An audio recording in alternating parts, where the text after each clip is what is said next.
बचपन किधर निकल गया मालूम नहीं पड़ा। Education diploma in textile chemistry किया हुआ है और मैनेजमेंट किया हुआ है MBA। बता है 92 से लेके 98 तक हम लोग इंपोर्ट करते थे। बीच में इंपोर्ट बंद भी कर दिया था बिकॉज जो दिक्कत आ रही थी इंपोर्ट करने में। हमारे को मार्केटिंग की कभी कोई तकलीफ नहीं थी, जो हमारा कपड़े का डेनिम का धंधा था, तो जितने भी जीन्स के मैन्युफैक्चरर थे इंडिया में लगभग सबके साथ में अच्छा संपर्क था ना। आपका स्वभाव शुरू से ऐसे रहा, मतलब शांत? मेरे को मेरा स्टाफ को पूछो, शांत समझते हैं कि नहीं है। Hi, I'm R.K. Tripathi from Communion Publication. Last 3.5 decades, we are in print media. Nowadays, digital and social media growing rapidly. In this reference, we interviewed so many stalwarts in textile and apparel industry. It's my privilege to speak Rajat Bhai, Mr. Rajat Vora. I know him 96, 97 onwards. I first came to meet him and he went to advertisement. I don't know. I remember those days I came with bag and he had given me small check and that was good for me. So after 26, 27 years, we are sitting with me. Hi, sir. आपका childhood और education? Childhood का तो इतना ध्यान नहीं है क्योंकि बचपन किधर निकल गया मालूम नहीं पड़ा। Education diploma in textile chemistry किया हुआ है और मैनेजमेंट किया हुआ है MBA। किस साल में? 82 में पास आउट हुआ और बिजनेस में भी 82 में लग गया। 19 की उम्र में धंधे में लग गए। ओल्ड वर्ल्ड बिजनेस जहाँ पे फैमिली बिजनेस होता है, तो जैसे ही आप पास आउट हो जाते हो तो इमीडिएटली बिजनेस में आ जाता है आदमी। 19 साल की उम्र से धंधे में आ गए। उन दिनों लोग डॉक्टर इंजीनियर बनना चाह रहे थे। आपने फैशन डिजाइनिंग कैसे, फैशन इंडस्ट्री में कैसे आपने एडमिशन लिया? क्या सोचा था कि आप टेक्सटाइल में आएंगे? हमारी कंपनी का नाम है रमेश चंद्र बालाचंद, जो मेरे पिताजी और ग्रैंडफादर के नाम से बनी हुई है। It is in the textile trade as a initially started as a commission agent business. जैसे गुजरात से, सौराष्ट्र से, अलग अलग जगह से लोग आते थे एंड कपड़े खरीदने के लिए आड़तिया लोग जो बोलते थे, कमीशन एजेंट चाहिए हुए थे, तो बॉम्बे में हमारे घर आते थे, घर में ही रहते थे और मार्केट में लेकर जाके हमारे दादाजी उनको कपड़ा दिला देते थे। तो कपड़ा हमारी नस और रग में चलता था। पिताजी फादर के बिजनेस में, ग्रैंडफादर के बिजनेस में नहीं ज्वाइन हुए।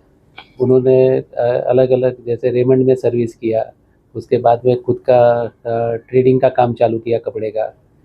और वो ट्रेडिंग का कपड़ा जब तक मैं बिजनेस में 82 में आ गया तब तक it had grown to a reasonably good level. So I entered the business and that's why I did my textile engineering so that it is helpful in the business.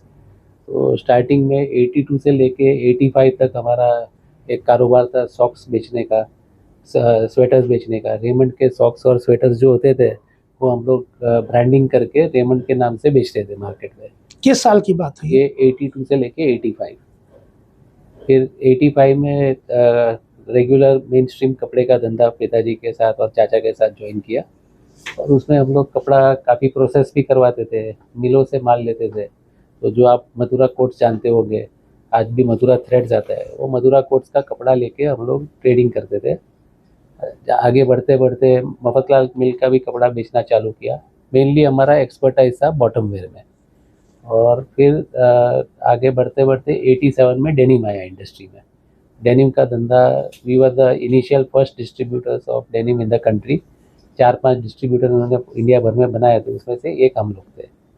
तो वो हिसाब से टेक्सटाइल इंडस्ट्री में starting से ही था from my career.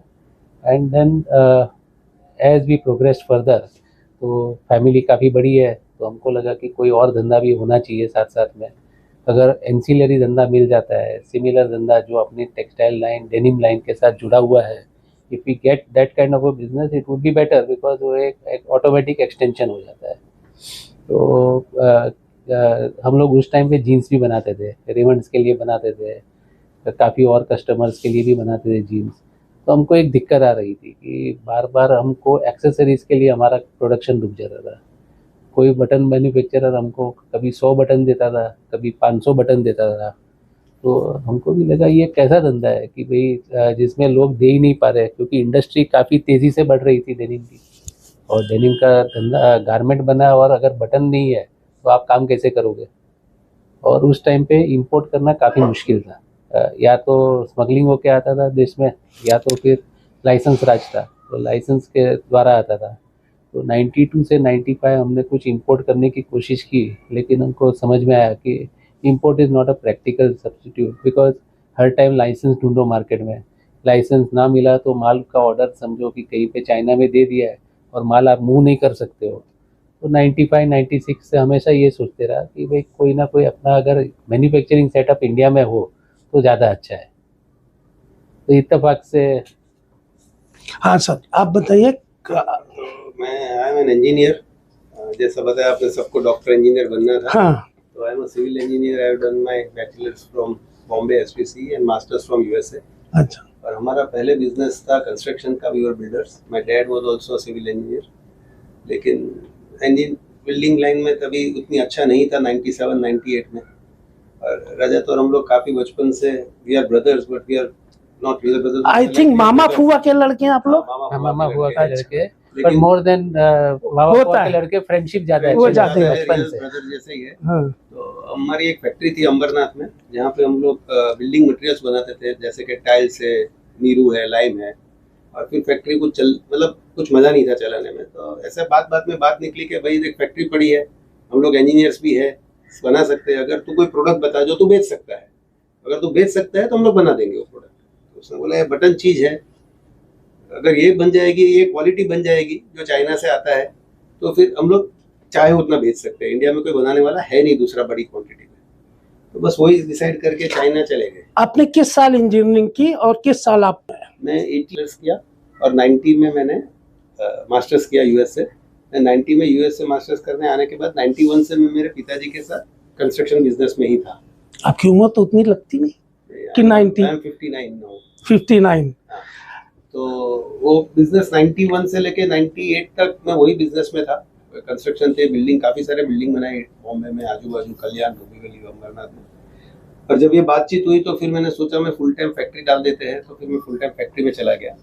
तो बस ये फैक्ट्री डालने के लिए हम लोग चाइना चले गए, वहाँ से मशीनरी और नो-हाउ लेके आए और 1998 की दशहरा को ये फैक्ट्री चालू की। अच्छा, 1998 में। 1998 में फैक्ट्री चालू की दशहरा के दिन। जैसे मैंने बताया 92 से लेके 98 तक हम लोग इंपोर्ट करते थे। बीच में इंपोर्ट बंद भी कर दिया था, बिकॉज जो दिक्कत आ रही थी इंपोर्ट करने में, लाइसेंस के बगैर माल नहीं मंगा सकते। But luckily in the year 95 वो पॉलिसी चेंज हो गई। नरसिम्हा गवर्नमेंट, नरसिम्हा तो उस time पे गवर्नमेंट और doctor Manmohan Singh was the finance minister. वो लोग बहुत चेंज आया ओपन इंडस्ट्री। जनरल लाइसेंस में कर दिया। हम्म। लेकिन उस टाइम पे ड्यूटी भी 70% होती थी। तो उस टाइप के ड्यूटी भर के जब माल लेके आते थे और दूसरे लोग जो स्मगलिंग करके लाते थे, उसके सामने वो इंपोर्ट भी एक प्रैक्टिकल रास्ता नहीं था। और रही बात कि अगर अपने देश में अगर बन सकता है तो बाहर क्यों बनाने का। तो बाई गॉड्स ग्रेस जिस कंपनी से हम लोग जुड़े हुए थे चाइना में, उन कंपनियों को ही हमने पूछा कि हमको फैक्ट्री डालनी है, अगर आप कुछ हेल्प कर सकते हो, if you can sell machinery and technology, तो वी विल डू इट। तो रिलेशन अच्छे थे, भले ही चाइनीज़ लोग थे, लेकिन हमारे रिलेशन पहले से ही अच्छे थे। तो दे सेड के अगर आप लोग फैक्ट्री डालने वाले हो, तो आपने ठान लिया है तो आप डालने वाले ही हो, आप आ जाओ, हम आपको मशीनरी का कोटेशन देते हैं।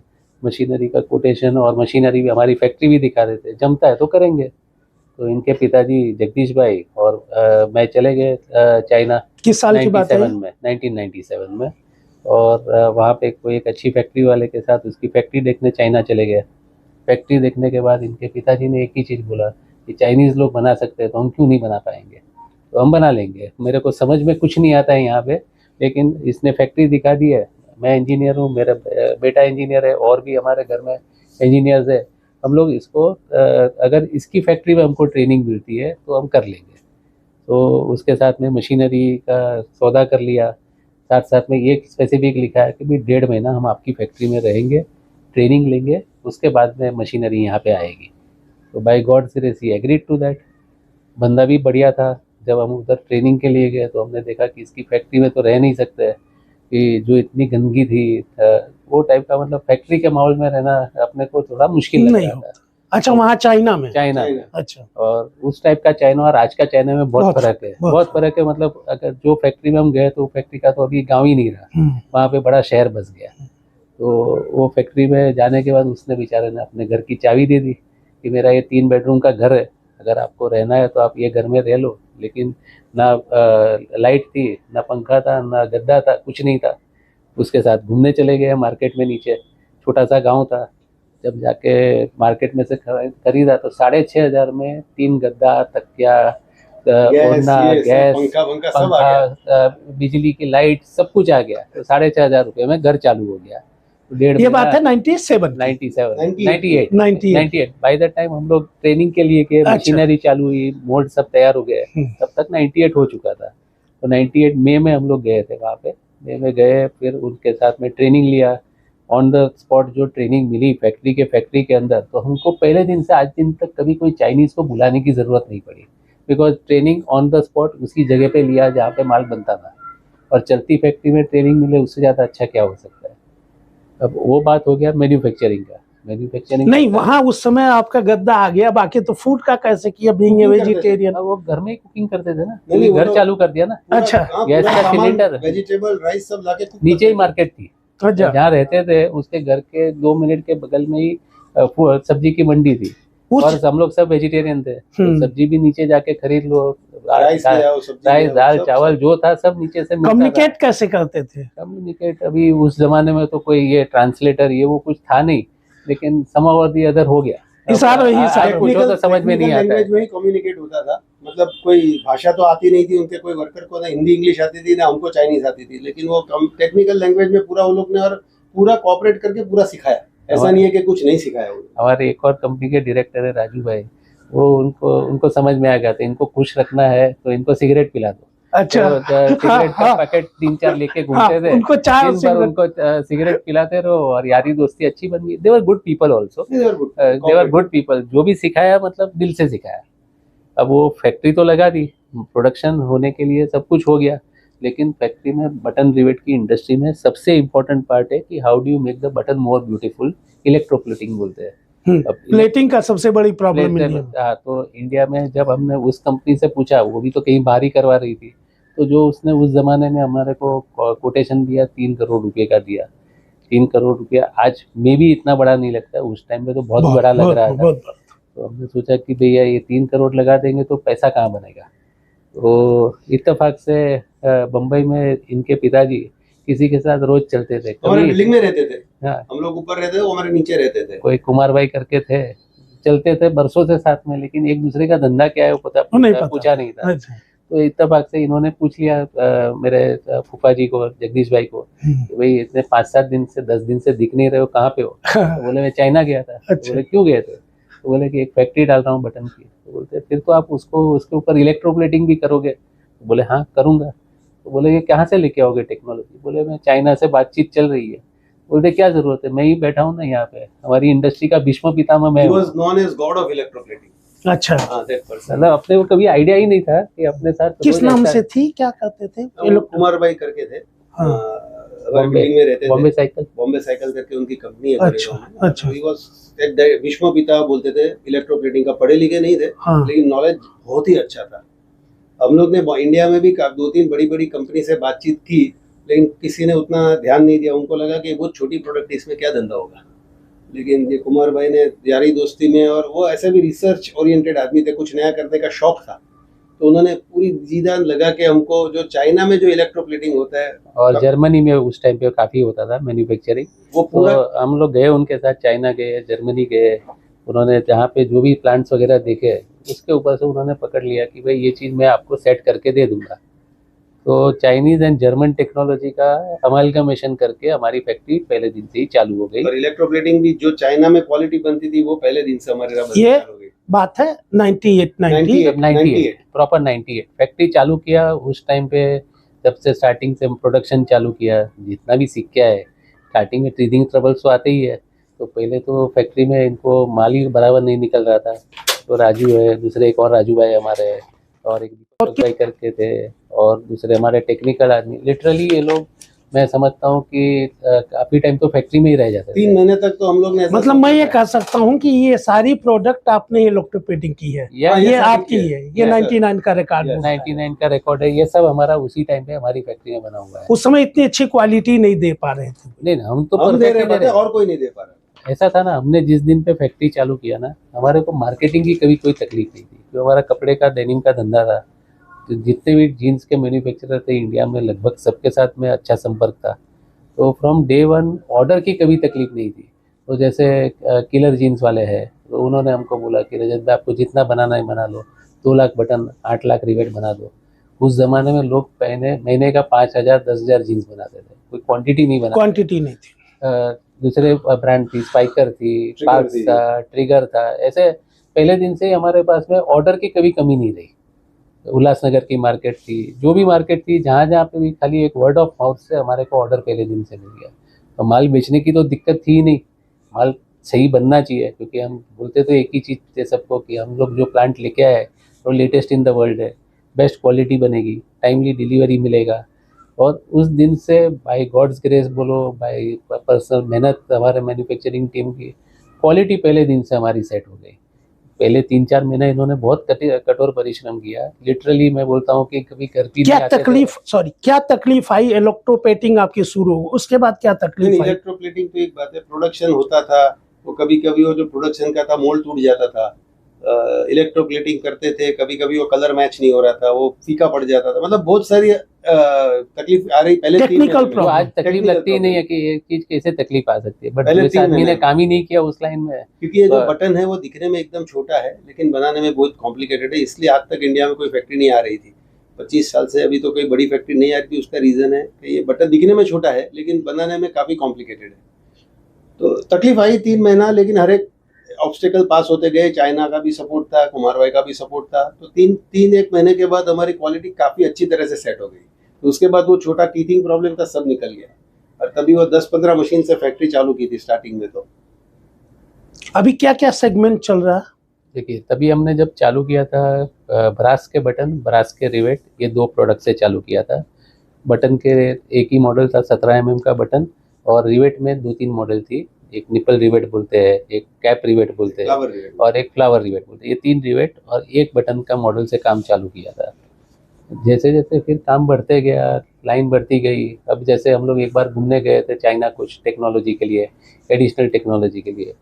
हांगकांग एयरपोर्ट पे वापसी के अंदर हम लोग कोई दुकान में रुक गए, लिवाइस की दुकान में। लिवाइस की दुकान में देखा, तब तक इंडिया में 17 mm के ऊपर कोई बटन बनता ही नहीं था। तो लिवाइस की दुकान में उस टाइम के लगभग 3-1 हज़ार रुपये का जीन्स था, जो महंगा लग रहा था, लेकिन उसमें बटन 20 mm का था। तो हम लोग दोनों ने बात किया, यार ये 20 mm का बटन कौन लेगा, गाजी इतना बड़ा कौन गाजी इतना बड़ा कौन बनाएगा। लेकिन हमने वो पैंट खरीद ली, पैंट खरीदी, इधर आके हाथों हाथ मोल्ड बनाया, हाथों हाथ चालू कर दिया, बेचना चालू किया। स्टार्टिंग में कोई एक्सेप्ट ही नहीं करे, क्योंकि की होल ही नहीं बनता है जिसके अंदर 20 mm का बटन जा सके। लेकिन ऐसे ऐसे नए नए इनोवेशन थोड़े थोड़े टाइम में लेके आ गए, तो ऐसा हो गया कि 1 साल के बाद 20 mm का ही बटन चलता था, और कोई बटन चलता ही नहीं था, और वो हमारे अकेले के पास था। बिकॉज इंडिया में छोटी छोटी फैक्ट्रियाँ थी उस टाइम पे, लेकिन कोई क्वालिटी ना तो दे सकती थी, ना इनोवेशन नहीं कर सकता। आज भी नहीं।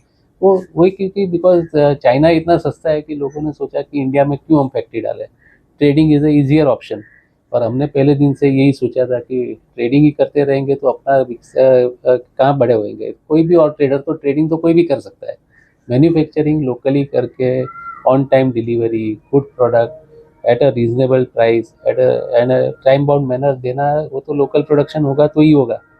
तो दैट्स व्हाई वी स्टार्टेड। पहले से हमने सोचा था कि मेक इन इंडिया करें, जो भी सब लोग बोल रहे हैं मेक इन इंडिया, हमारे मोदी जी लेके आए make in India. Our thought process was far earlier than that, make in India ही होना चाहिए। तो स्टार्टिंग में चालू किया ये 3-4 प्रोडक्ट से, धीरे धीरे फिर 2003 में हम लोग ने लेबल मैन्युफैक्चरिंग भी चालू कर दिया। जीन्स में जो पैचेस लगते हैं वो भी चालू कर दिया। स्टार्टिंग किया था ब्रास के बटन रिवेट से। ब्रास के बटन रिवेट्स के बाद में डाई कास्टिंग के बटन रिवेट भी मार्केट में पॉपुलर होने लगे, तो उसकी भी मशीनरी लेके आए, उसकी भी टेक्नोलॉजी लेके आए, वो भी चालू किया। तो जो स्टार्टिंग में 7 या 8 बटन की मशीन से, बटन रिवेट की मशीन से चालू किया था, आज we have approximately 400 button. And in terms of machines and in terms of size, we would be probably as good as amongst the biggest factories in China. And we make most of the products which is required for the jeans. वो metal plate हो गया, button हो गया, rivet हो गया, कोई लोगो हो गया, सब कुछ बनाना चालू। वो मेटल की फैक्ट्री में हो गया, और लेबल में भी हर टाइप का लेबल करते हैं। फिर आगे जाके धीरे धीरे हमारा भी नेक्स्ट जनरेशन आ गया, मेरे दोनों बच्चे आ गए। तो सन है वो फैक्ट्री संभालता है, और डॉटर है वो मार्केटिंग संभालती है। अभी 2 एडिशन हो गए, तो काम भी कुछ बढ़ना चाहिए। तो लकीली उस टाइम पे दौर आया 2020 के आसपास से, खास करके कोविड के बाद, जहाँ पे कोविड के पहले भी जैसे फ्यूचर ग्रुप था, बिग बाज़ार वगैरह थे, और भी कॉरपोरेट्स आ गए थे, तो माहौल चेंज हो रहा था पूरा इंडिया में। जो अपने बोलते हैं कि बड़े बड़े मॉल्स आने चालू हो गए, ऑर्गेनाइज रिटेल आना चालू हो गया, शॉपिंग मॉल्स आने चालू हो गए। फ्रॉम 2010 ऑनवर्ड्स सब कुछ चालू हो गया। जैसे चालू हुआ बिग बाज़ार से, लेकिन धीरे धीरे शॉपर स्टॉप आया, फिर लाइफस्टाइल आया, वेस्ट साइड आया। तो पूरा जो बिजनेस मॉडल था कि ओनर ड्रिवन बिजनेसेस से कॉरपोरेट्स आने चालू हो गए। एंड खास करके 2020 कोविड के बाद में कॉरपोरेट बिजनेस और बहुत ज़्यादा बढ़ गया। जैसे आज आप देखो, टाटा ग्रुप है, रिलायंस ग्रुप है, आदित्य बिरला ग्रुप है, जो तीनों इंडिया के बड़े से बड़े ग्रुप से ये तीनों ऑर्गेनाइज रिटेल में आ गए, और छोटे छोटे भी बहुत सारे ग्रुप आ गए। So the organized retailer require, probably they are more happier working with a local vendor if the vendor's quality is as good as what is available internationally. And obviously they all look at faster delivery, faster service, and reasonable price points. So our business grew manifold because of this change and shift to the corporate world, and specifically because our marketing also got more tuned with the corporate world. तो जो मेरी बेटी है वो marketing देखती है, उसी time पे फैक्ट्री भी इतनी बढ़ गई, तो we have to make sure that we are technically also growing, and along with technicality systems and processes भी ग्रो होने चाहिए। तो यंगस्टर्स दोनों आने के हिसाब से वो भी एक जो एडिशन होना चाहिए, नेचुरल प्रोग्रेशन बोलते हैं, वो भी हो गया। तो ये जो आप कर रहे हैं, जो बड़े जो ये हैं बड़े ब्रांड, इनको how you are supplying to them, and उनका क्या प्रोसेस क्या है, कैसे आप how you are entering? Generally कैसे होता है कि एक फॉर एग्जांपल कोई भी एक आधा बड़े हाउस में चले गए, उनकी कोई एक अच्छी ब्रांड है या 10 अच्छी ब्रांड है, तो हर सीज़न के स्टार्टिंग में उनका for they normally work 6 months in advance. Initially ऐसा था, आजकल फास्ट फैशन आ गया तो महीने महीने के हिसाब से लोग काम करते हैं। तो they call us for a presentation to their office, हमारा प्रेजेंटेशन हो जाता है, शॉर्ट लिस्ट करते हैं आइटम, वो आइटम्स का आर्टवर्क प्रोवाइड किया जाता है। वो आर्टवर्क के ऊपर से आइटम का बिजनेस नक्की होता है कि ये आइटम हमारे को सैंपल बना के दो। We try to turn around the sample within 15 to 20 days। उनको सैम्पलिंग दे देते हैं, उनके गारमेंट पे लग जाता है, जो जो चीज़ें पास हो गई उसका फिर वो लोग बल्क ऑर्डर रिलीज़ करते हैं। बल्क ऑर्डर रिलीज़ करके माल वो नहीं खरीदते, माल बल्क ऑर्डर बना के स्टॉक में हमको रखना पड़ता है। एंड फिर वो लोग जो है अपने पर्सनल जो वेंडर्स होते हैं उनका एक लिस्ट दे देते हैं कि ये वेंडर्स के पास हमारा माल बनने वाला है, इतनी इतनी क्वांटिटी इनको लगेगी। बस फिर उनका जब ऑर्डर आता है तो वेंडर्स का, तो हम उनके ऊपर एक प्रोफॉर्मा इनवॉइस रेस करते हैं। वो प्रोफॉर्मा इनवॉइस के सामने उनके पास से पैसा आ जाता है, और उनको माल जो डिलीवरी स्केड्यूल होता है वो हिसाब से दे देते हैं। आप इंपोर्ट करते हैं बहुत सालों से, लेकिन मेरे पास जो इन्फॉर्मेशन है 90 के दशक में हांगकांग हुआ करता था, इंडियन या कहीं भी इंडियन एशियन जाते थे, हांगकांग से प्रिक्योर करते थे और माल चाइना का होता। ये कैसे हुआ करता? Because I don't have knowledge, आप इसको बताएंगे? समझा नहीं आता। हांगकांग से ट्रेडिंग होती थी 90 के दशक में, हांगकांग था, चाइना नहीं डायरेक्ट नहीं था। लेकिन वो आप जा ही नहीं सकते थे, आपको हांगकांग जाना था। चाइनीज मैन्युफैक्चरर की हांगकांग में ऑफिस होती थी, तो वहाँ पे आप ऑर्डर देते थे, माल चाइना में बनता था और हांगकांग से डिस्पैच होता था। ये मुझे लगता है कब से कब तक की बात है? देखिए 2003 फर्स्ट टाइम था कि हम लोग after going to this factory for training, factory में ट्रेनिंग के लिए भी हमको वीज़ा उस टाइम पे इंडिया में नहीं मिलता था। 98 में हमको वीज़ा लेना पड़ा था हांगकांग जाके। हांगकांग के जो भी इंडियन कॉन्सुलेट, चाइनीज़ कॉन्सुलेट थी, उधर जाके वीज़ा लेना पड़ता था, और फिर वो वीज़ा लेके अपने चाइना विजिट कर सकते थे। उसके बाद में मेरे हिसाब से इंडिया में 2002-2003 से यहाँ पे वीज़ा मिलना चालू हुआ। तो तब तक इंडिया से बहुत कम लोग चाइना जाते थे।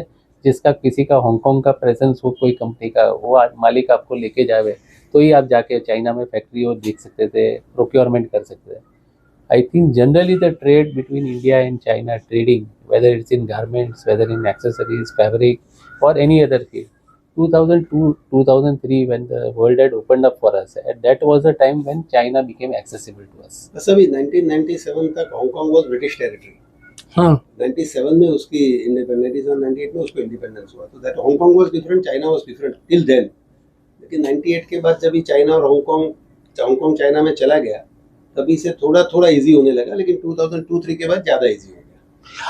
या इंडिया इतनी बड़ी कंट्री है, आपने फैक्ट्री लगाए 90 के दशक में, मैं भी इस इंडस्ट्री को देख रहा हूँ, क्या कारण है कि हमारे यहाँ सिंगल डिजिट में भी अच्छे मैन्युफैक्चर नहीं मेटल आइटम में?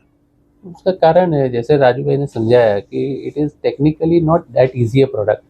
अगर आपका प्रोडक्ट सही बन जाता है तो प्लेटिंग सही होगा नहीं होगा, असेंबली सही होगा कि नहीं, मोल्ड बहुत सारे बनाने पड़ते हैं। इंडिया में अभी भी बिजनेस थोड़ा फ्रेगमेंटेड है। एक साइड कॉर्पोरेट हो गया जहाँ तो आपको वॉल्यूम मिल जाता है, दूसरा साइड है वहाँ पे जो ओनर ड्रिवन ब्रांड्स है। अब to remain feasible in the market, they require small runs of quantities and many designs. That means आपको मोल्ड मेकिंग का भी बड़ा यूनिट डालना पड़ा है। लिटरली स्पीकिंग 5,000 10,000 बटन के ऊपर देने वाले, ऑर्डर देने वाले बहुत कम लोग हैं। बहुत कम लोग, हज़ारों की संख्या में कस्टमर है, लेकिन उनको माल चाहिए हर 5,000 पीस पे, 10,000 पीस पे चेंज चाहिए। तो ये सब मैनेज करना ओनर ड्रिवन हम लोग है, इसलिए हो गया। अब प्रोसेस ड्रिवन बन रहा है, लेकिन इनिशियली ओनर ड्रिवन था। Every living moment of our life was involve in business. रात को 2 बजे भी नींद में बटन ही आता था। मोल्ड भी क्या है, फैक्ट्री में दिन में 50-100 मोल्ड चेंज करने पड़ते हैं। ऐसा नहीं है कि एक मोल्ड चल रहा है तो चलने दो उसको, मतलब कंटिन्यूअस मोल्ड चेंज करना है, कौन सा लगाना है, कौन सा निकालना है। तो ये हर चीज हमें, मतलब मैं जो बता रहा हूँ, ये बटन लगता छोटा है लेकिन बनाना काफी डिफिकल्ट है। So what we feel is why other people have not come, because पैसा लगा के और बहुत सारे बिजनेसेस है जिसमें कंटिन्यूटी वाला प्रोसेस वाला कोई बिजनेस मिल जाए। जैसे आप विंडो फ्रेम बना रहे हो, विंडो फ्रेम बनाते जाओ मोल्ड एक ही है, ट्यूबलाइट बनाओ, ऐसी बहुत सारी चीज़ें होगी। यहाँ पे तो ऐसा कोई सिस्टम ही नहीं है। Every few hours we are changing mould. तो इतना पर्सनल इन्वॉल्वमेंट हो जाता है ओनर लेवल का कि वो इन्वॉल्वमेंट शायद बहुत लोग कम करना चाहते हैं। प्लस चाइना में माल आज भी इंडिया से सस्ता ही बनता है, because maybe raw material is cheaper, maybe it's a huge industry over there are thousands of manufacturers of buttons, they are supplying to the world. when we come over here, it's a industry, everything has to be in house। जैसे manufacturing, mould making, finishing, spray coating, जो भी जितने भी processes है, plating, हर चीज़ घर में करनी पड़ती है। जबकि चाइना हम जाते हैं तो गांव खेड़े में भी फैक्ट्रियाँ लगी रहती है।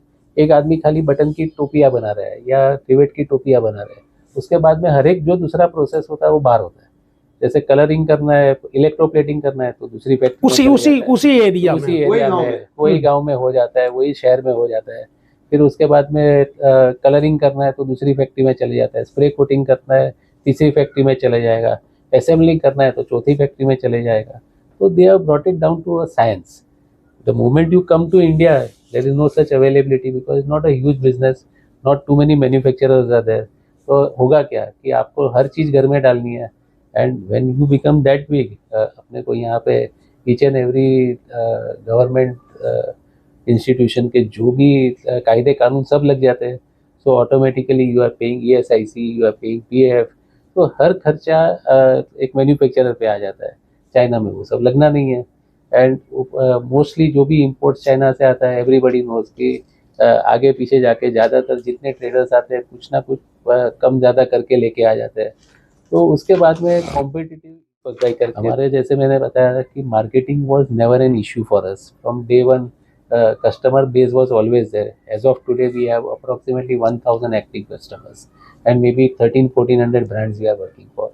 इसलिए उतना काम भी मिल रहा है कि दिन रात 24 घंटा चले, उतना अपने फैक्ट्री में काम है। दूसरे लोगों के लिए वो दोनों का संगम होना भी मुश्किल है। Not everybody will be having marketing strength, not everybody will be having manufacturing strength. And जो आसानी से आज ट्रेडिंग में आ जाता है, मोस्टली लोग सोचते हैं कि हम क्यों माथा फोड़ी में पड़े, 10-20 करोड़ 25 करोड़ लगा के इतना मेहनत करना है तो क्यों करना है। अब हमारी तो नस रग में ये आ गया है तो हमने तो कर लिया। क्योंकि अभी स्टॉक भी काफी रखना पड़ता है। ऑल पीपल, रिलायंस, आदित्य बिरला, रेग्यू स्टॉक, तो स्टॉक भी रखना है, मतलब इन्वेस्टमेंट भी बढ़ते जा रहे हैं। क्या तकलीफ आई उस दिनों, क्योंकि टेक्निकल आदमी आपको चाइना से मिला नहीं, आप यहाँ कोई आप लोग ट्रेनिंग लेके, कैसे बिगनिंग में आपने कैसे फैक्ट्री मैनेज किया था? नहीं, हमको तो लगता है कि हमने नहीं बुलाया, वही हमारा सबसे बड़ा स्ट्रेंथ था। हम खुद सीख गए। जैसे चाइना में भी किसी ने कभी फैक्ट्री लगाई होगी तो उसने भी खुद सीखा होगा ना। तो हमको तो सीखने का मौका मिला उधर जाके एक फैक्ट्री में, और वही ज्ञान इधर लाके उसको विकसाया और ज़्यादा स्ट्रॉन्ग किया। तो what we have learned is on the job. इससे ज़्यादा अच्छी ट्रेनिंग क्या हो सकती हमने है? चाइना वाला जब भी 1 साल के बाद जिसने हमको टेक्नोलॉजी दी थी वो खुद आया था इंडिया, फैक्ट्री देखी, बोला कि तुमने मेरी फैक्ट्री को डुप्लीकेट कर दिया है। मतलब एक एक पाइप से लेके एक एक लाइट फिटिंग तक सब डुप्लीकेट किया आपने मेरी फैक्ट्री का, कॉपी किया है। कॉपी, मतलब इतना परफेक्ट किया है कि आपकी अच्छा, फैक्ट्री सक्सेस हो गई। In fact, I remember in 2001 or 2 when he had come once again and 1 or 2 more Chinese manufacturers came to visit India. I think it was 2004-5 by the time other manufacturers came. They were still wondering कि हमने technology दूसरी कंट्रियों में दी है, जैसे बांग्लादेश में, श्रीलंका में, लेकिन वो लोग अंडर पार्ट जो है वो आज तक बना नहीं पाए। आज तक वो लोग अंडर पार्ट्स हमारे से इम्पोर्ट करते हैं, खाली ऊपर की कैप बना लेते हैं। तो आपने ये सब कैसे अचीव कर लिया? So I think we attribute that to the training we got in that factory and the hard work and diligence of the people, 3 people who had gone there to learn. And then of course, at the end of the day, God's grace. 140 और 145 करोड़ की आबादी में शायद single digit में भी फैक्ट्रियां नहीं हैं। आज 100 इतनी भी, क्या स्कोप है इंडिया में? प्रॉब्लम क्या है? Is there government policy is responsible और our thought process is responsible? Who is the responsible? I would say that it is a combination of all factors. Running a factory in India is not as easy as I think it is in China, because we have seen hundreds and hundreds of factories, especially in our line. Ease of doing business is probably much more over there. दूसरा, यहाँ पे जो अपने labour की सबसे ज़्यादा अपने labour की एफिशिएंसी देखो, there is a huge difference. जैसे हम लोग ने एक पीवीसी लेबल बनाने का यूनिट डाला था, आई थिंक 2002 में डाला था in Bombay. That's called rubber label PVC. Rubber PVC label. We went to China. We learned the technology. वही टेक्नोलॉजी इधर लेके आए। लाइन सिस्टम रहती थी वहाँ पे एवरेज सबसे पुअर आदमी जो काम करता था, मतलब जो बोलते हैं कि नॉट एफिशिएंट आदमी, वो दिन का 1000 लेबल निकालता था। और जो बेस्ट लेबर होता था, हमने जो हमारे 8-10 फैक्ट्रियाँ देखी थी, वो दिन का 4000 लेबल निकालता था। हमने I think around 55 to 60 people employ किए थे। हमारे टोटल दिन का प्रोडक्शन 1 साल तक ट्राई करने के बाद भी ज़्यादा से ज़्यादा 5000 लेबल पूरी फैक्ट्री में निकलता था। एक बार 2 दिन 10,000 बन गया तो हमारे को फैक्ट्री बंद करनी पड़ी, because there was no comparison, specially when you have brought in the full technology from there, but because it was more hand oriented, our culture is not there. That culture of work is only very different between India and China. You will एक जैसे हमने die casting की factory जब लगाई तो उधर हम training लेने गए थे, हम लोग दोनों ही गए थे और हमारे 2 स्टाफ गए थे। सुबह 8:30 बजे गए फैक्ट्री में। जब फैक्ट्री एक झुपड़पट्टी वाली फैक्ट्री थी, टोटल 2 मशीन थी और टोटल 10 आदमी थे वो, उसमें से 6 लेडीज़ थी। वो मशीन बंद पड़ी थी, 1 घंटे में कैसे भी करके उसने मशीन चालू कर दी हमारे लिए। दूसरी मशीन बाहर उसका प्रोडक्शन चालू था, इसलिए उस पर वो ट्रेनिंग देना नहीं चाहता था। लेकिन जो बाहर वो टाइम में हमने देखा, जो लेडीज़ लोग बैठी है, एक लेडी माल भी मशीन से उतारती है, 80 किलो का बोझा उतार के नीचे उतारती है, दूसरे मशीन में लोडिंग करती है। And literally we were there in the factory for 3-4 days from morning 8 o'clock till 8 o'clock in the night। वो except for going to the washroom और फॉर ईटिंग लंच और maybe snack in the evening और dinner in the evening, कोई मुंडी उठा के भी देखता नहीं था। और अपने यहाँ पे तो कोई फॉरेनर आ जाए तो हर आदमी का पहले तो सर ऊपर देखेगा। दूसरी बात, हम लोग जैसे हमारी फैक्ट्री में स्टार्टिंग में एक मशीन पे एक आदमी बिठाते थे। चाइना में from day 1 when we have seen एक आदमी 4 मशीन 6 मशीन चलाता है। तो भले ही हम सोचते हैं कि हमारे लेबर की कॉस्ट सस्ती है compare to China, but in effect it is not, because we are employing 3 times 4 times the number of people, and unfortunately most of our labor is not willing to understand this, that you have to put in more effort. Finally at the end of the day, company will survive if the effort levels are high, and this I think is universal in India, productivity. तो basically factory नहीं आने के reason labour का जो है वो तो है ही है, उसके अलावा complexity of making the product is also there, plus it is very easily available from China now, so ऐसे ज़रूरी नहीं है कि इंडिया में बनाओ, क्योंकि चाइना से चाहिए उतना माल मिल भी जाता है लोगों को। so and probably sir raw material cost वही है। मुझे लगता है आपने एक जो पॉइंट, मैंने भी 1-2 फैक्ट्री देखी है जो उसकी ब्रास वगैरह की, कि उसी 5 किलोमीटर 4 किलोमीटर डायमेंशन सारे प्रोसेस हो जाते हैं और एक ही आदमी, क्या ये रीजन है? ये भी एक रीजन है। It is the reason I already told you कि अगर आपका अलग अलग फैक्ट्रियों में तो हर एक आदमी का एक्सपर्टाइज लेवल आ जाता है जो पर्टिकुलर फंक्शन वो रन कर रहा है। तो ऑब्वियस है कि जब वो फंक्शन पे इतना they try to bring the cost down to the lowest level. वो लोग क्वांटिटी में परचेज भी कर सकते हैं, जैसे कि एक इलेक्ट्रोप्लेटिंग की फैक्ट्री है, वहाँ पे 25 बटन फैक्ट्री का माल आता है और प्लेटिंग वही करता है। तो प्लेटिंग वही करता है तो उसकी मटेरियल परचेज क्वांटिटी ज़्यादा हो गई तो उसमें भी उसको फायदा होगा। उसके आदमी लोग की ट्रेनिंग भी इतनी ज़्यादा है कि मतलब हर दिन सुबह रात एक ही काम कर रहे हैं और 25 फैक्ट्री का माल आ रहा है, उनको इश्यू कोई है नहीं। तो स्प्रे कोटिंग वाला ऐसा है, चाइना में ऐसा ही होता है, एक एक फैक्ट्री में 25-25 फैक्ट्री का माल आता है, 20-20 फैक्ट्री का माल आता है, तो कंटिन्यूस चलते रहता है। नेटवर्किंग उनका अच्छा है इसलिए नेटवर्किंग काम बहुत हो अच्छा है। जाता है। एक सिस्टम अच्छा सेट हुआ है, एक एनवायरनमेंट बना हुआ है। तो जैसे ये तो बटन रिवेट की बात कर रहे हैं, तो मैं तो जहाँ जहाँ पे चाइना में घुमा हूँ, अगर कोई समझो कि अंडरवेयर है तो एक पूरा एरिया के अंदर 100-200-500 फैक्ट्रियाँ खाली अंडरवेयर बनाने हाँ। के लिए, कोई बनियान बनाने की फैक्ट्रियाँ लगी हुई है, टी शर्ट बनाने की फैक्ट्रियाँ, पूरा गांव का तो गांव गांव बन रहा है। हर एक छोटे छोटे घर के अंदर भी इंडस्ट्री लगी हुई है। स्विंग मशीन बना रहे और तो इसका स्विंग फायदा एक होता है कि जैसे मेरी बटन की फैक्ट्री है, मुझे मशीन एक चाहिए, तो इंडिया में मेरे लायक मशीन बनाने वाला कोई है ही नहीं स्पेसिफिक बटन के लिए, तो मुझे चाइना जाना पड़ता है। ऐसे ही मुझे कोई टेक्निकल आदमी चाहिए, तो बटन इंडस्ट्री तो इंडिया में है नहीं, तो मैं टेक्निकल आदमी बटन का तो ढूंढ ही नहीं सकता हूँ। चाइना में बात ही अलग है, चाइना में आपको एक मशीन चाहिए तो आपको दुकान में मिल जाएगा, आपको एक कोई that is the big difference. कोई आपको टेक्नीशियन चाहिए तो आपको चाहिए उतना मिलेगा, क्योंकि गांव में सब लोग वही काम कर रहे हैं, तो बहुत इजीली अवेलेबल है labour, technical labour, machineries, raw material भी गाँव। मेरे को रॉ मटेरियल का ऑर्डर पहले से देना पड़ता है तभी मुझे मिलता है, वहाँ पे दुकान दुकान में वो रॉ मटेरियल मिलता है, मोल्ड बनाने वाला, मतलब हर चीज वहाँ पे इतनी इजीली अवेलेबल है। It is very easy to do for me, for this specific industry. जैसे कि आप एक्सेसरीज की बात कर रहे हैं मेटल की, इंडिया में कोई है ही नहीं, तो मशीन भी मैं कहाँ से लाऊं, स्पेसिफिक मशीन कहाँ से बनाऊं। मैंने कोशिश भी की थी राजकोट में 2 मशीन बनाने की चाइना से लाके, वो सक्सेस नहीं हुआ। लिटरली स्पीकिंग 1-2 साल में मशीन फेंक देना पड़ा। तो और चाइना का मशीन आज 20 साल से भी चल रहा है। हाँ, और इनिशियली जो 98 में लेके आए थे उसमें उसके लगभग जितने 8 मशीन आज तक चल रहे हैं फैक्ट्री में। इट मीन्स रीजन ये है इंडस्ट्रियल पॉलिसी में लोकलाइजेशन एक वर्ड होती है जो हमने पढ़ा है, तो लोकलाइजेशन ही काज है कि हर चीज मिल जाती है एक जगह। ये पॉलिसी चाइना ने अपनाई है। 2-3 रीजन में पकड़ाता हूँ। जैसे for them the world is the market, for people like us India is the market. Okay, we are luckily very strong in the domestic market, लेकिन एक्सपोर्ट की इतनी बड़ी मार्केट इधर है नहीं। या फैशन के लिए अगर समझो कि इंटरनेशनल ब्रांड जितने भी है उनको कुछ नया डेवलप करना होता है, most of the time we think of going to China.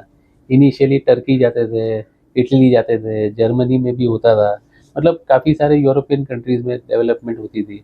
आज धीरे धीरे वो सब कुछ चाइना चला गया because of the mass scale which is available. And जब मास स्केल आता है तो डेवलपमेंट भी ज़्यादा आता है। और ये तो इंडस्ट्री पूरी डिज़ाइनिंग की है, what you can create every day. देखने जाओ तो बटन 20 mm का है या 17 mm का है, उसके अंदर भी रोज रोज आज भी नई डिज़ाइन बन रही है, तो obviously that level of input is coming from somewhere in the world. जब हज़ारों ब्रांड या 500 ब्रांड या 2000 ब्रांड वर्ल्ड की एक ही जगह जाती है डेवलप करने को, तो वो इंडस्ट्री का तो बड़ा होना तो ग्रोथ तो होना ही होना है। तो आज भी अगर आप देखने जाओ, most of the metal trim manufacturers और label manufacturers world wide are still sourcing from I mean all the sourcing is done from China because it is a big hub। वो हब इंडिया में आज तक कोई भी industry में हमारे समझ में नहीं आता है। नहीं बना। एक आधा एक खाली शायद बनाया तो टाइल की इंडस्ट्री में बनाया, लोकलाइजेशन हो गया, घर घर में बड़ी फैक्ट्रियां। सूरत नैरो फैब्रिक पर अच्छा काम किया है। बस ऐसे तो certain few industries are there where India is ahead as far as industry is concern. अच्छा, मशीनरी में भी ऐसा है कि वहाँ पे हम लोग हर 6 महीने में जाते हैं, कुछ नई मशीन आ जाती है बटन के लिए, ऑटोमेटिक मशीन आ गई, कोई रोबोट आ गया, मतलब वहाँ पे R&D इतना चल रहा है बटन के पीछे भी, क्योंकि इतनी बड़ी इंडस्ट्री है।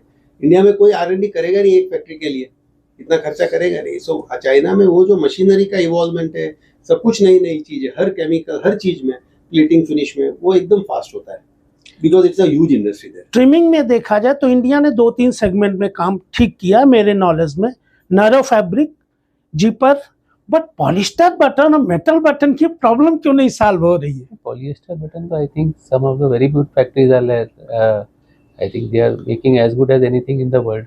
स्पेशलाइज्ड बटन्स अभी भी इंडिया में नहीं बनते, maybe the order levels are not high enough कि उसके लिए स्पेशलाइज्ड बटन में लोग पड़े, या वो कॉस्टिंग नहीं बैठती है।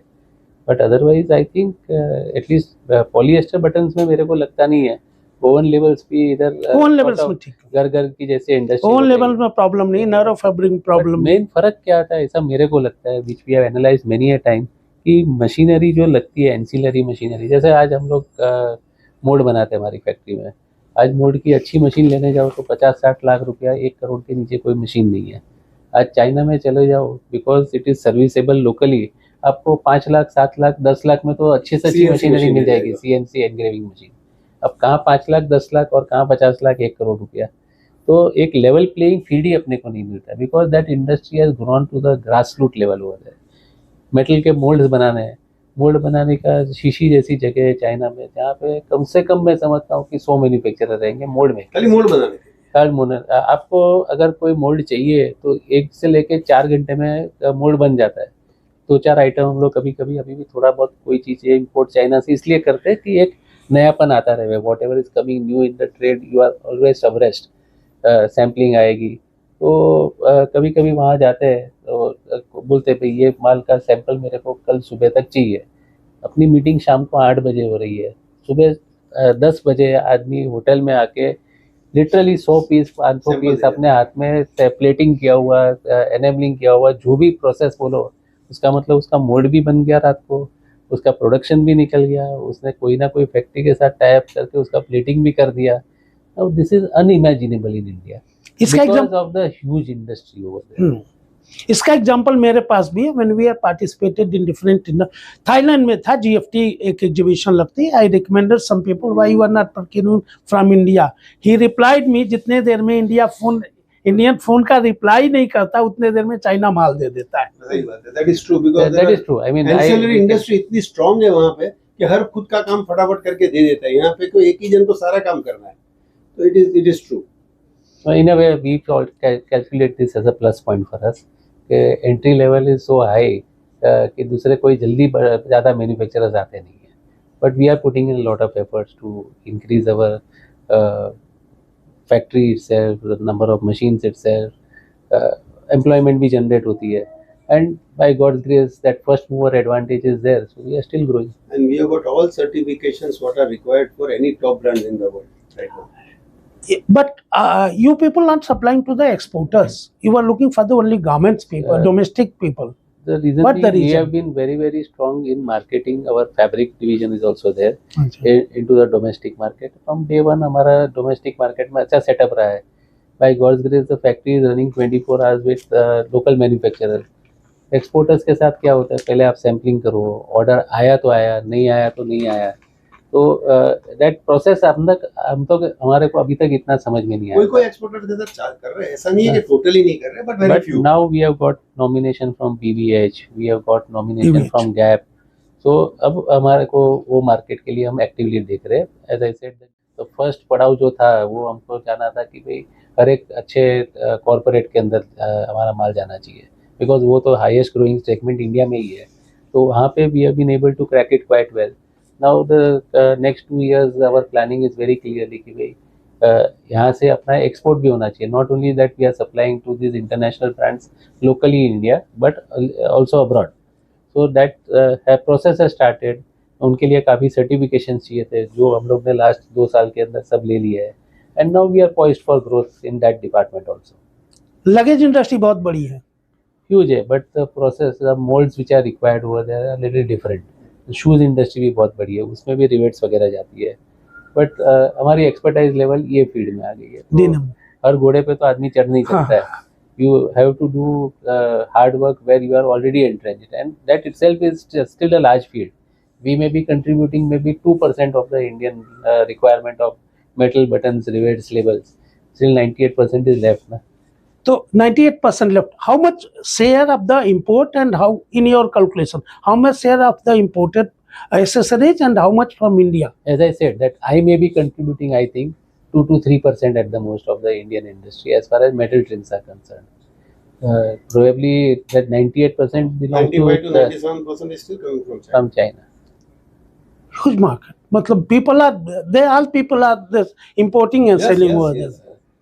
Because most of the unbranded stuff, because many of the small हाँ, things manufacturers, a lot of everything comes from China, and they have used it. See, Definitely. literally every market, whether it is Bombay, Ahmedabad, Delhi, Bangalore, Ulhasnagar. Ulhasnagar, everywhere there are Karol Bagh, Gandhinagar, so Delhi, many huge traders who are going to China. They are procuring material for manufacturers over here. So the easiest way it is trading. Why anybody will want to get into manufacturing? So yeah, most of the trade is still veered towards trading only. What is your future planning? Future planning जैसे हमने एक तो अभी बताया आपको कि exporters को ज़्यादा टैप कर रहे हैं, एक्सपोर्टर्स से भी ज़्यादा इंटरनेशनल ब्रांड्स को ज़्यादा टैप कर रहे हैं, जिससे कि we can replace maybe China, maybe Turkey as a preferred supplier.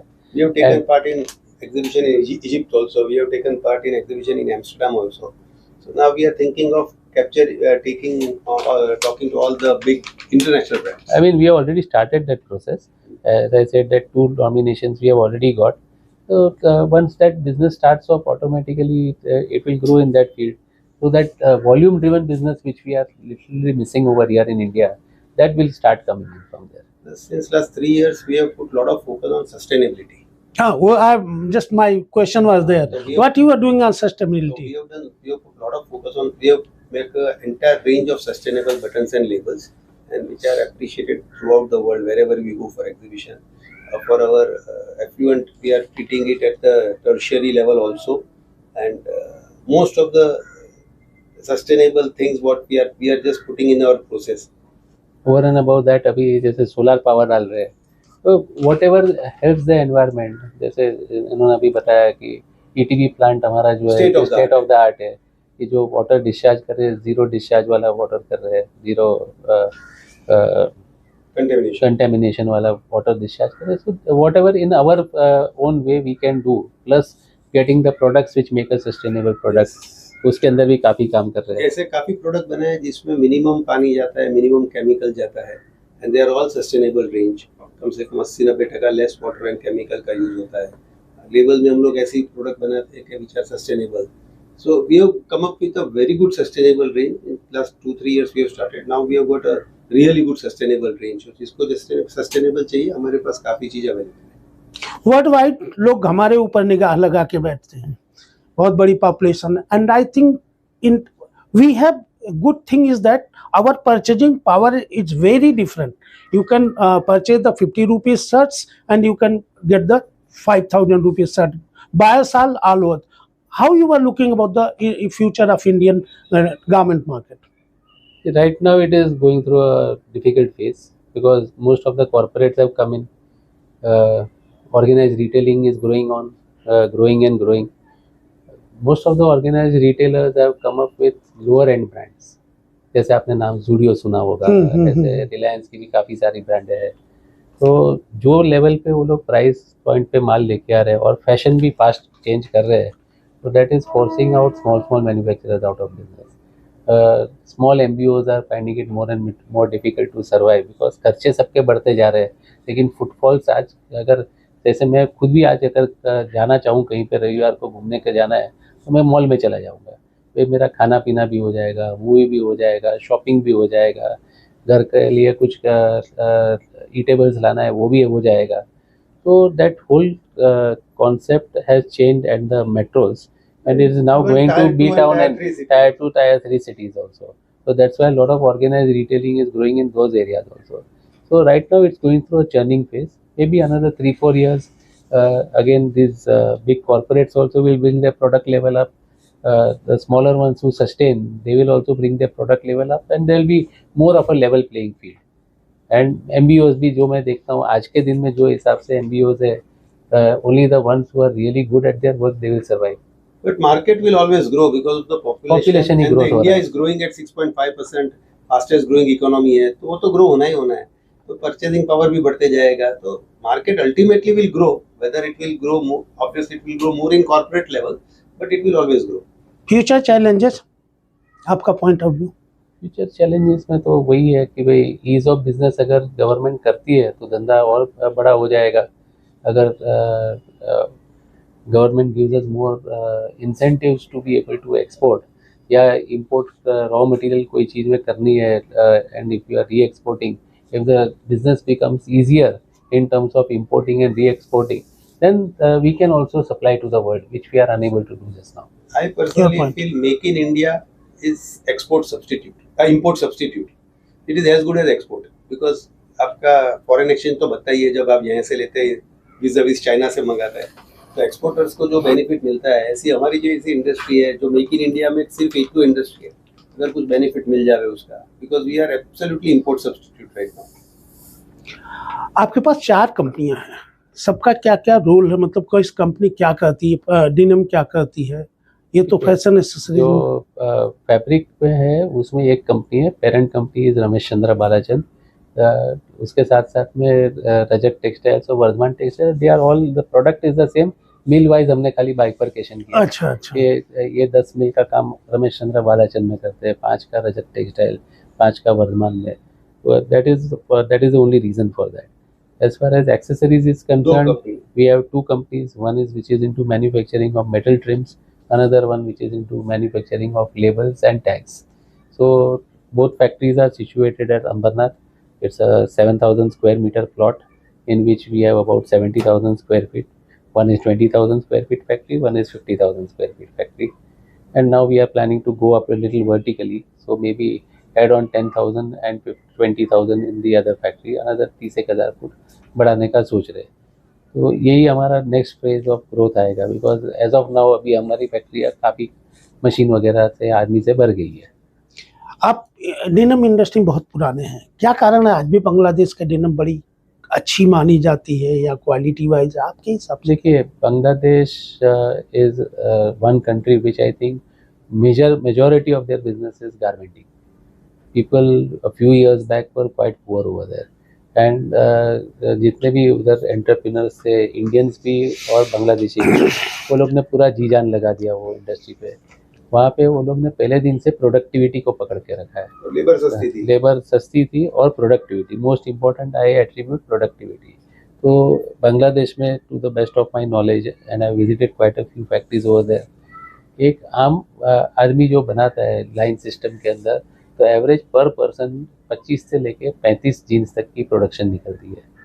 India में अच्छे से अच्छी फैक्ट्री जो रहती है लोकल प्रोडक्शन के लिए या even for export, most of them, 1 or 2 exceptions में भी देयर, अ फ्यू एक्सेप्शंस में भी देयर, बट 15 से 20 जीन्स के ऊपर नहीं आती है। अब आप पकड़ो कि 20 जीन्स भी निकलती है और दूसरे में 30 निकलती है, तो आपका तो प्रोडक्शन तो 1/3 कम हो गया ना। Why बांग्लादेश में डेनिम मटेरियल अभी भी इंडिया नहीं, quality of denim is very good compare to India. About denim jeans, हाँ डेनिम जीन्स, जीन्स का मटेरियल, हाँ जीन्स की बात में, जीन्स की अगर आप बात करें रेडीमेड जीन्स, तो वही मैं बताया कि उधर क्वालिटी मैं नहीं समझता हूँ अपने से ज़्यादा अच्छी आती है। जैसे आप यहाँ पे कोई अच्छी ब्रांड किलर का जीन्स ले लोगे या लीवाइस की जो इंडिया में बनती है, तो क्वालिटी में कोई इशू ही नहीं है। Quality of manufacturing, quality of washing, सब कुछ अच्छा है, बट प्रोडक्टिविटी के हिसाब से वहाँ पे जीन्स की वैल्यू कम है compare to that what is made in India. Even though the fabric is going from India to Bangladesh, most of the cases it's either going from India और फ्रॉम चाइना और पाकिस्तान, बट एंड प्रोडक्ट फिर भी China Bangladesh में सस्ता बनता है because the productivity is quite high, and most of the factories in Bangladesh are serving major brands in the middle to lower category. मैं नहीं समझता एकदम हाई एंड क्वालिटी जीन्स वहाँ पे बनती है, बनती भी होगी तो it must be going at a higher price point. मेरे नॉलेज में एक फ्यूचर चैलेंजेस मुझे लगता है, 2 प्रॉब्लम आ रही, लेबर की नई जनरेशन नहीं काम करना चाह रही, इंटरप्रेन्योर की नहीं। How will handle this matter? So what we have done specifically to tackle this problem is we are trying to get all automation. So we have already put 2 robots and few automatic machines. वहाँ पे productivity बढ़ जाती है, labour की requirement कम हो जाती है। जैसे आपने बताया कि आज की यंग जनरेशन को फैक्ट्री में आके फिजिकल वर्क नहीं करना है, तो ऑटोमाइजेशन जितना ज़्यादा हो सकता है that we are focusing right now, and we are already started doing since last 3 years after covid specifically. काफ़ी सारा ऑटोमाइजेशन हमने फैक्ट्री में कर दिया है।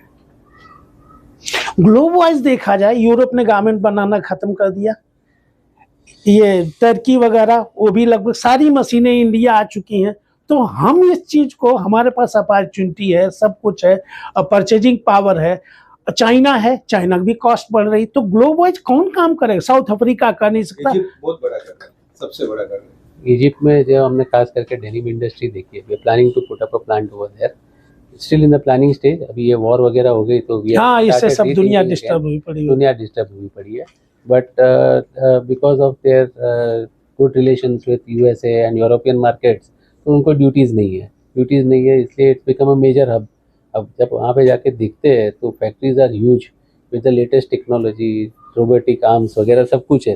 तो एक अगेन बांग्लादेश जैसा माहौल वहाँ पे भी क्रिएट हो रहा है, और वही क्रिएशन बड़ी फैक्ट्रियाँ वहीं लगेगी। इंडिया में बड़ी फैक्ट्रियाँ है ही कितनी, labour is cheapest in Egypt. आज के दिन में सबसे सस्ता लेबर इजिप्ट में है। आपके पास बहुत पुराने एम्प्लॉय हैं? हमारे तो पास एवरेज मैं समझता हूँ 25 साल जब से फैक्ट्री चालू हुई है तब से कम से कम उस टाइम से लेके फैक्ट्री लेवल पे या ऑफिस में कम से कम 15-20 आदमी तो मिलेंगे। आज भी ज़्यादा होंगे, कम नहीं होंगे। किसके कैसे कारण क्या रहा, कौन अच्छा है इसमें से? भाई आदमी अच्छा है, हम तो यही समझेंगे। अपने आप को अच्छा बोल के कोई फायदा नहीं है। दूसरे को फैमिली पकड़ के चलता है तो ये टिका रहता है। So most of the people who have been with us for such a long time, I think they really have treated the office or the factory as their own. Otherwise इतना टाइम कोई एक set के साथ रहता नहीं है। थोड़ा बहुत हमारा भी सहयोग होगा साथ में। आपको आप में क्या अच्छा लगता है, आपको आप में क्या अच्छा लगता है? फ्रैंकली ये we compliment each other. मैंने एक बार उसको कोई काम दे दिया तो ये करेगा ही करेगा, and vice versa. And it's as I said that more than brothers, we have always been from birth. जब से बड़े तो एक इमोशनल अटैचमेंट मामा फुआ के लड़के का है। मतलब we have always been more friends than anything. आज हमारा घूमना फिरना भी साथ में होता है। दूसरे के साथ 25, 26, 27 साल से साथ में, मतलब फैक्ट्री में भी, मतलब कभी जोर से बात भी किया हो एक दूसरे से, ऐसा हमको मेरे को नहीं लगता याद आएगा। मतलब एक दूसरे की बात बोले बिना ही समझ लेते हैं। अब ऐसा अभी कांटेक्ट है कि भाई कुछ बोलने की जरूरत नहीं है।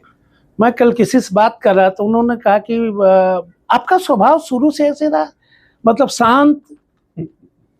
मेरे को मेरा स्टाफ को पूछो, शांत समझते हैं कि नहीं है। नहीं, हमारा दोनों का स्वभाव एकदम शांत है। मेरे को भी फैक्ट्री तो चलानी है तो इतने वर्कर से संभाल ले, लेकिन मुझे भी आता है गुस्सा, साल में 2 साल में एक बार।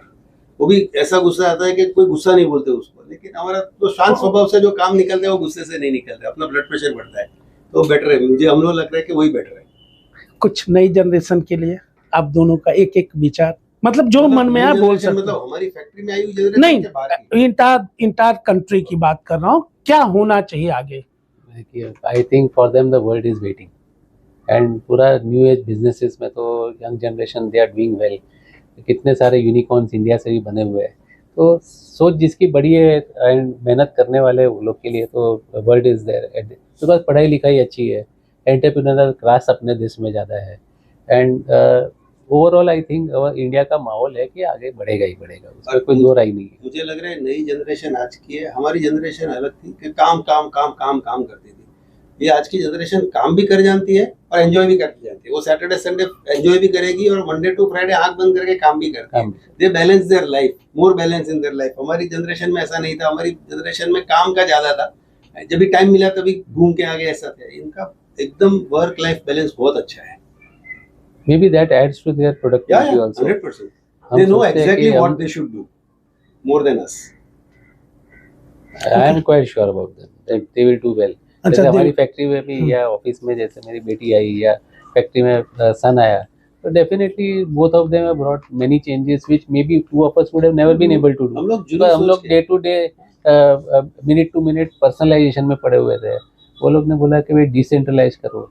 तो जैसे बेटी को जब बच्चा हुआ या लड़के अभी कहीं आगे कोई दूसरे काम में पड़ा हुआ था, उसकी शादी थी, तो उस टाइम पे हमारा फैक्ट्री में हम लोग दोनों भी नहीं थे उस टाइम पे, लेकिन फैक्ट्री बराबर चली।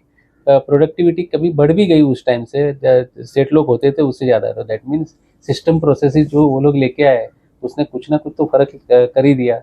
बेटी को जब ग्रैंड चाइल्ड हुआ तो उस टाइम पे वो भी 1-1.5 साल इन आउट थी, लेकिन हमारा टर्नओवर तो उस साल में भी 25-30% बढ़ा। तो कुछ तो लोग ने अच्छा सेट किया होगा। हाँ, मैं देख रहा था आपका एक 24-25 में टर्नओवर था, अमाउंट तो मैं नहीं बोल सकता, लेकिन अभी फ्यूचर में टर्नओवर बढ़ाने की नहीं बस वही बढ़ेगा। पूरी मेहनत उसके पीछे लगी हुई है। हम जो फिगर बोलते हैं वो दोनों बच्चों को कम लगता है कि इससे तो बहुत ज़्यादा बढ़ाएंगे। एंड ऑब्वियसली वो उनके अंदर वो जुनून होना ही चाहिए। फ्यूचर वही है। मैं आज 64 का हो गया, ये 59 का हो गया, हम लोग 5 साल 7 साल और काम कर लेंगे, आगे तो उनको ही लेके जाना है। थोड़ा तो कम होगा ही होगा, भाग दौड़ कम कर पाएंगे। अमरनाथ फैक्ट्री है, जो भी होगा मतलब basically future is in their hand and they have taken it extremely well, better than our expectation. हम आपको 82 में ले चलते हैं क्या? फिर आप यदि 82 में आज ऑप्शन दिया जाता कि आप कपड़ा बेचे या सॉक्स बेचे या बटन बेचे, तो वो करते या कुछ और बिजनेस चुनते? मेरे पास तो कोई कभी मैंने सोचा ही नहीं था दूसरे धंधे का, क्योंकि पिताजी का धंधा था उस टाइम पे, ग्रोइंग फेस था, तो जो घुस गए, बाद में दूसरे धंधे का कभी सोचा ही नहीं। अब दूसरे का घर सबको अच्छा लगता है, लेकिन उसका मतलब ये थोड़ी है जो हमने किया वो अच्छा है। Thank we you, are happy with what we have. Thank you, बड़ा अच्छा लगा।